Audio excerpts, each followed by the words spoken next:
Mark 6. This is after the feeding of the 5,000. Mark 6:45. As soon as it was over, he made his disciples embark and cross to Bethsaida ahead of him, while he himself sent the people away. After taking leave of them, he went up the hill to pray. It grew late, and the boat was already well out in the water, while he was alone on the land. Somewhere between 3 and 6 in the morning, seeing them labouring at the oars against a headwind, he came towards them, walking on the water. He was going to pass them by, but when they saw him walking on the lake, they thought it was a ghost and cried out, and they all saw him and were terrified. But at once he spoke to them, "Take heart, it is I, do not be afraid." Then he climbed into the boat beside them, and the wind dropped. And at this they were completely dumbfounded, for they had not understood the incident of the loaves, for their minds were closed. This is not the story of the stilling of the storm. It's not a rescue story. They're not drowning. But it's an interesting story. And you might think, well, how is this going to relate to me in my week? Well, just want to say two things to start off with. First of all, I want to say two things because I was saying them to myself on about Thursday. This is a good story for you if, to start off with, they are not drowning, but they are not having a good boat trip. They are just rowing, and the wind is in the wrong direction. If you are the sort of person that hasn't always got a huge crisis in life, or are not just swanning around all the time, having a great time, but like me, have lots of in-between times where it's kind of okay, this is a good story for you. Crises are important. And some of you have had crises, I've had crises, and they make up a disproportionate amount of our sort of mental effort crises. We could do without them. But life is not all a crisis. Mind you, it's very nice, and I'm an optimistic sort of person when life is, it's really good, isn't it? Yes. But these people are just rowing, and it's just the wind in the wrong direction. They are not out for a nice evening's sort of boating trip with, food hampers and pretty girls. It's not like that. On the other hand, it is not a Titanic experience. They are not going down. It's in between. It's when the internet is slow, not when the whole thing has crashed, It's when the doctor says there's nothing much the matter wrong with you, but you're still going to have that niggling pain. It's when there's not a major family row, but it's not going hugely well.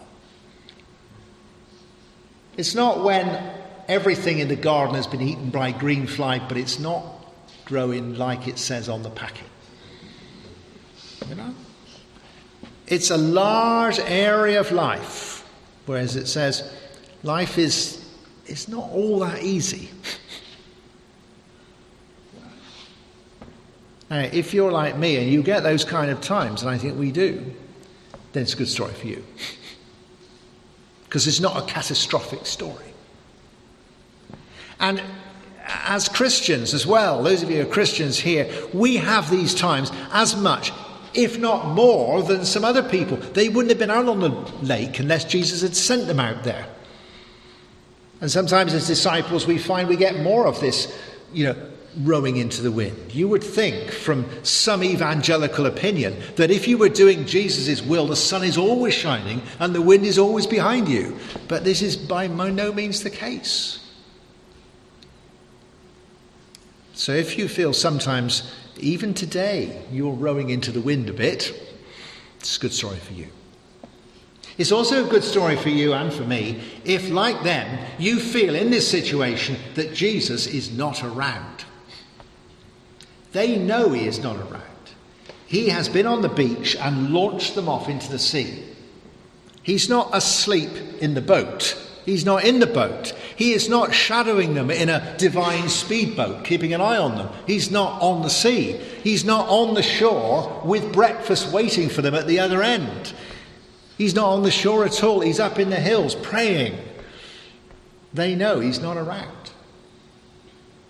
They are not panicking about that. They are not, as far as we know, crying out for it. They are not having a crisis of faith. This is not the dark night of the soul, but he's just not around. They're rowing and he's praying. And that's the way it is. This is a good story for you if you, like me, are not always aware of Jesus' presence. Some of you might be, and some of you will have met people who are. But it didn't work for me. They are disciples. They believe in Jesus. They're not having a crisis of faith. But they're just getting on with it and rowing. Again, if in our everyday lives, amongst revelation, amongst the real presence of Jesus, amongst the fact that we know in our hearts that Jesus is with us, we are not losing faith. There are many things that we do which we are engaged with, which are practical and technical and personal, where you are not aware of Jesus in his being there. You're actually just getting on with it, so that when the crisis comes on the screen on the computer, you are into a... You are not immediately thinking, Jesus. No. Jesus is the Lord, and I'm dealing with the computer. As this week I've been dealing with a lot of legal stuff about selling Methodist property, which main things one does. The lawyers come with all that lawyer speak. All the things I haven't done, all the things I don't know, all the things I've got to sign, all the things are going to go wrong. I'm just thinking, I've got to get this right. I'm not immediately thinking, Jesus. I'm thinking, just get this right. When I go down to the allotment, my vegetables are not behaving as it says on the packet. I'm thinking, should I water them more? Should I water them less? Should I spray them? Should I talk to them? I'm not thinking Jesus. I know Jesus has made the garden, but I'm doing the gardening. And it could be DIY. It could be, I can't say a lot about going to the doctor. I haven't been to the doctor since I could get free prescriptions. I didn't know I could get free prescriptions because I haven't been to the doctor for 5 years. But you know the sort of thing where the doctors, you're thinking, what medication is he going to give me? What's he going to do? Where am I going to go? What is he going to say? I'm not immediately thinking Jesus. Why? Because you're just going to get on with it. And they are just rowing and getting on with it. And there's almost a sense in which, because there are technical things, biological things, botanical things, sociological things, that there's so many practical things in life that as Christians, knowing Jesus is Lord, we get on with them. We do it. I don't know what they were saying in the boat. Possibly Thomas was saying, so where's Jesus then? And you can imagine Peter saying, shut up and row. I have done that, the equivalent of that, in church meetings before now. Because we are the Lord's disciples, and he sent us out here on this boat to cross the sea. So we're doing his will. He's not rowing, but we are, so get on with it. If you've got that kind of feeling, this is a good story for you. Because the message is that although they can't see Jesus, because he's miles away in the dark, and he's not on the beach, and he can see them. Jesus, looking down from the hills, sees them in the middle of the lake. That's a spiritual seeing. Or in Newspeak, from our point of view, we might not sense Jesus, but Jesus always senses us. In spiritual speak, Jesus is always here with you, in the garden, in the computer, in the doctor's surgery, in the family crisis, whatever it happens to be. Jesus is always there. He always has his eye on you. You know that, I know that, but it's worth knowing that he sees you even when you don't see him. Because in human eyesight, we normally think we might have sort of, if I can see you, you can see me. Not the case. Jesus is always there, spiritually. But it goes on to say he reveals himself to them. Walking on the water, they see him. He is, as Henri Nouwen immortally says, the God who comes. In those ordinary situations, which are not just lovely and are not just disastrous, he is the Lord who comes. Not just comes, but reveals himself to them. Clear as crystal. And they are terrified. They are astonished. They didn't think he would be there. And there he is there, walking on the waves. We need to hear that he is the Lord that comes. That is perhaps not surprising. But what is surprising about this passage is that he does not come because, as far as we know, they're sinking. And he does not come because they cried out. And although he would have come with a degree of love and concern for them, it's been a long night and he didn't come most of the night. In fact, we do not have here a rescue, we have a story of revelation. Jesus just comes when he chooses to come and reveals himself to them. And we have this extraordinary verse where it says, he came to them walking on the water, and it was as if he would have passed them by. And what is he doing walking on the water? And he gets to the boat and he walks past. That is an extraordinary... The nearest thing you get to it is with Elijah on the mountain when he stands in the cave mouth and the Lord passes by. This is more like the transfiguration than rescuing them from drowning. This is a revelation of the Lord's presence, and it is a revelation that occurs when he chooses that it should occur. We are commanded to cry out to the Lord, and that is good. Oh God, I need your presence. Please show me yourself. We need to do that. But in the ordinary things of life where when we are taken up with the ordinary and the secular and the material and the technical and all those things that you get tied up with, Jesus is always with you, but his revelation is not just going to happen when you think it ought to happen. It's not just going to happen when you pray a lot. It's not just going to happen when you're having a good service. God reveals his presence to you as and when he chooses to. And I think that's hugely important. Because in evangelical circles we are brought up with grace on demand. Oh God! And on the one hand it means that we develop a spirituality where we do things and we expect God to do things. And we crank it up. If the Lord's not showing himself, let's pray some more. Let's sing the chorus again. Let's do it more until, we're not going home until you reveal yourself. I mean, I've actually heard people say that. We're not going anywhere until the Lord reveals himself. Who's in charge of this whole thing? On the other hand, when he doesn't, we're grumpy and subconsciously fed up. And we can't say that at the prayer meeting, but we think, I'm not feeling very much. The idea that we might rest in a Lord who reveals himself as and when we need him to reveal himself, as and when he chooses, in some quite on and off ways, in the ordinary things of life, and says, here I am. Wow.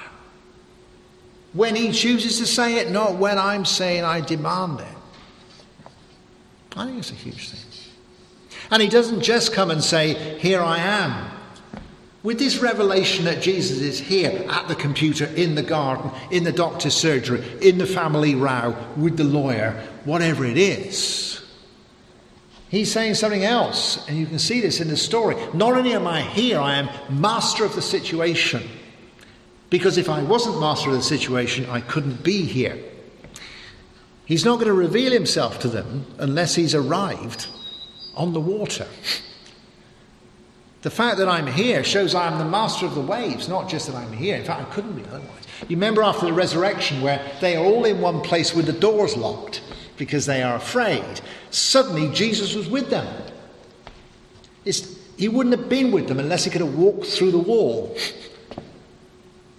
His revelation shows that he is master of the situation. In a human sense, if I'm stuck halfway up a cliff and the mountain rescue people come and finally they're there. Oh, thank goodness you're here. They're there because they are masters of the mountain. They wouldn't be there otherwise. There's a terrible saying in some of these game shows and sort of lottery things, you've got to be in it to win it. It's the other way around with Jesus, It's because he's won it, he's in it. Comes to us because he can come to us. He comes to them because he is master of the waves. And so again I'm thinking, It's not just that Jesus says, I'm here with you, but there is a sense that whether it is the plants in the garden or the computer or the legal necessities or my biochemistry and my health or how I'm getting on with the family or how I'm getting on with the church or all those things, he says, not I'm just here, but I'm a master of this stuff. None of this is opaque, whether it's technical, electrical, whatever it is, none of this is not my thing. I'm not up in the hills praying because I don't do computers, or I don't do doctors, or I don't do lawyers, or I don't do broad beams. I'm here in each of these situations because I'm Lord of them all. They're my thing. It's what I do. And finally, almost as an aside, he gets into the boat and the wind drops. Because what he does not do is, having revealed himself to them, he then shadows them, continuing to walk on the water as they row. Because it's a great thing to sense that Jesus is with you. It changes the whole perspective, doesn't it? I've had it happen to me time and again, but I thought the Lord is here, and then the job I've got to do, the problem I've got, and the crisis I have, or whatever it happens to be, is different. And you can imagine them saying to themselves, here is Jesus, we're not alone, just, the rowing gets better, everything gets better, and we'll get to the shore, and he'll get to the shore. That's true. But he doesn't do that. Gets into the boat. You can imagine it rocking when he gets in, and they've got to make room for him. And almost as an incidental, the waves, the wind stops. So it will be more convenient so he can have a chat with them. After all, it's not a wind. The wind doesn't go round and blow them to the shore. It just stops. It's just a convenience. Because he's not just a Lord by revealing himself who changes them, gives them fresh courage and strength and inspiration. That's liberal Christianity. Jesus is around. He inspires you to be different. No. He comes and actually changes the situation. He's not just somebody who changes us, but he changes the situation. I've got to get my head around that. That he is the Lord of the waves that roll. He's also the Lord of the internet. He's also the Lord of the natural world and the garden, the allotment. He's the Lord of all the legal bits and pieces that we have to do. He's the Lord of our family rows. Actually gets in there and he makes a marker and he says, it's my sea, it's my boat.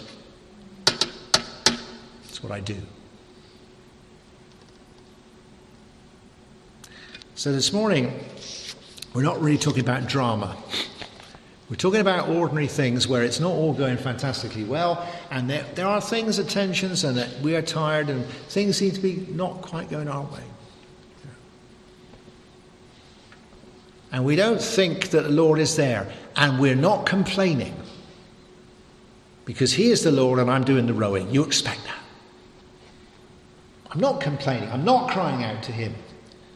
But in the midst of these things, he is always there, and he reveals himself to us as and when he chooses. And we can relax in that and not get stressed about it. That in his graciousness he comes and he puts his hand on us. And that changes the whole situation, because we realise that he's in charge. He's got his hand on it.